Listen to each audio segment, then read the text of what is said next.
to millions of fans. Phil Robertson was the straight-talking grandfather who built a huge business out of duck calls and country wisdom.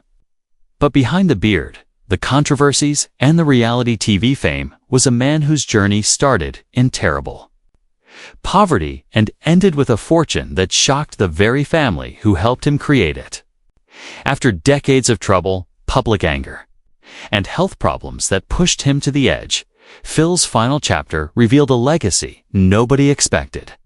What he left behind didn't just change his children's futures, it forced them to face the real cost of everything he built. Phil Alexander Robertson was born on April 24, 1946. The fifth child of Merritt and James Robertson. He grew up in the small town of Vivian, Louisiana, surrounded by poverty that most people today can barely imagine. The Robertsons lived without electricity, without steady access to basic necessities, and without regular trips into town.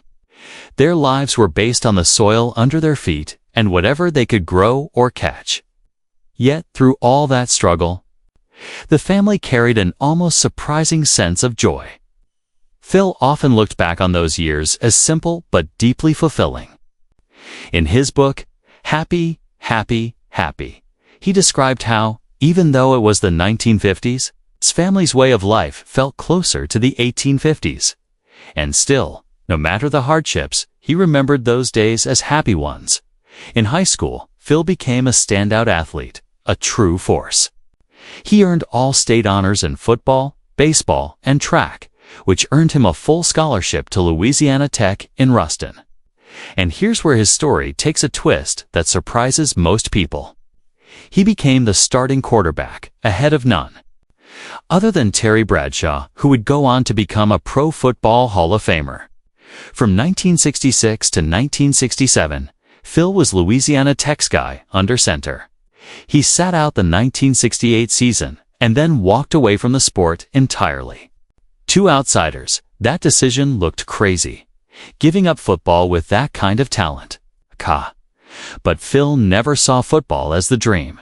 His true passion had always been hunting. Bradshaw himself would later recall how Phil often showed up to practice straight from the woods with squirrel tails sticking out of his pockets and feathers clinging to his clothes.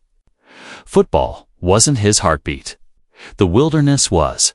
So when Phil was given the chance to try out for the Washington Redskins, he turned it down. He wasn't about to miss duck season. Even his career choice reflected that priority. He became a teacher, largely because the schedule gave him long stretches of time to hunt. He once admitted that the degree itself was mostly a tool, something he could pull out when people assumed he wasn't smart. But life in those early adult years wasn't as charming as the simple childhood he remembered. Phil started slipping into a darker, more wild lifestyle. He tried to recreate the rugged, isolated life of an earlier time. But now it came with drinking, bad decisions, and an attitude that pushed him even further from normal life. With that steady teaching job, it looked as though the Robertson household might stay on solid ground. But money problems crept in again, and Phil found himself needing another way to support his family. His friends had long noticed something special about him, his amazing ability to call in ducks. They kept pushing him to turn that talent into something real. Phil was frustrated by the duck calls being sold at the time. They just didn't sound like ducks to him, so he made a bold move. He quit coaching to work on inventing a call that actually sounded like the real thing.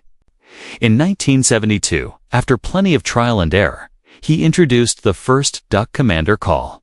For a beginner's product, it sold surprisingly well, about $8,000 worth in the first year. Phil patented the design, and by the next year officially launched his company, Duck Commander. Like many grassroots businesses, it started right at home. His house turned into the production shop, and the entire family, kids, relatives, everyone, pitched in to put together and package the calls. To keep the family going, his wife and children also took on commercial fishing. Meanwhile, Phil hit the road, going store to store, trying to convince owners to give his product a chance. There were more rejections than wins, but eventually the tide turned. Hunters loved the calls. From there, the business grew beyond just the calls themselves. The Robertsons began filming instructional videos, hunting scenarios across seasons, and content that mixed their lifestyle with their craft. This growing interest in their world eventually caught the attention of television producers. That spark became the reality series Duck Dynasty, which premiered on March 21, 2012 on A&E. Phil, T, his wife Kay, their sons, the sons' families, and Phil's unforgettable brother C all became central figures of the show. Even before cameras rolled, Phil made sure the producers understood what they were walking into. He warned them they were dealing with a family of duck-hunting country folks. The network leaned into that image hard, framing the Robertsons as proud rednecks, and the family didn't shy away from the identity. Phil's sons especially repeated it often, almost using it as a brand in itself. A&E even played along with hashtags popping up on screen whenever Phil dropped one of his country pearls of wisdom. Fans ate it up. It's the relatable chaos of the family. Their humor and their rugged lifestyle turned them into overnight sensations. The first season pulled in around 2.5 million viewers. Solid numbers for a brand new reality show. But that was just the warm-up. By season 2, the audience exploded to nearly 7 million a week. Then came season 3 in 2013, and that's when things went wild. Over 12 million viewers tuning in every single week. With that kind of popularity came everything. Book deals, merchandise, booming business. And the entire Robertson family felt the ripple effect. But while the world saw the success, something else was brewing behind the scenes. One of those controversies hit in 2013, when Phil Robertson sat down with GQ for a deep dive into the Duck Commander empire. Eventually, the conversation shifted towards sin, and that's when things took a sharp turn. Phil listed off behaviors he believed fell under that category. And it was his comments about homosexuality that immediately dominated headlines. He insisted that ultimate judgment belonged to God. But the impact of his words spread quickly, far beyond that interview room. What often gets left out of the conversation, though, is that the interview didn't just include anti-gay remarks. There were also racial comments that shocked many readers. Growing up in Louisiana before the civil rights movement, Phil claimed he had never witnessed the mistreatment of any black person. The fallout was immediate. The interview dropped on December 17th, and by the next day, Phil had been hit with an unlimited suspension from Duck Dynasty. A&E released a statement saying his views didn't align with the network's core values.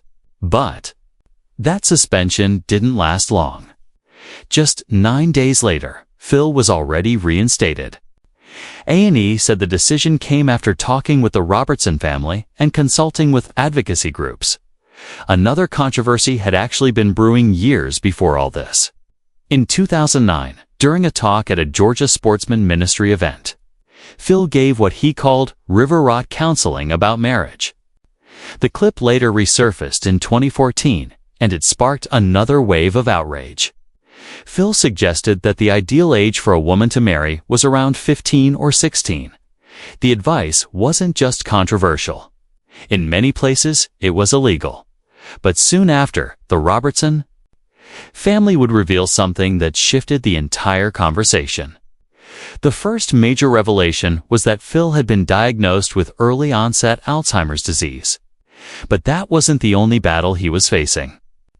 Jays explained that his father had also been struggling with a long-standing mysterious blood disease that doctors still hadn't been able to fully identify. Every doctor reviewing Phil's tests agreed on one heartbreaking point. There was no cure for what he had. However, by January 2025, Jays Robertson revealed that Phil's health had taken another hit. He had fractured even more vertebrae in his back. By April 2025, the situation had become so difficult that the entire family shifted their focus. Their priority was no longer treatment or recovery. It was simply keeping Phil as comfortable as possible. Not long after those emotional reflections, the world learned that Phil Robertson had passed away at the age of 79. His son, Willie, and daughter-in-law Corey confirmed the news in a heartfelt post on May 25. At the time of Phil's passing, he held an estimated net worth of $10 million. But his true impact could be seen in the wealth accumulated by his family members. Miss K held an estimated $15 million. Willie sat at a massive $45 million, and Corey followed closely at $40 million. Co-C also held an estimated $8 million. Phil's determination created a powerful financial foundation that shaped his entire family.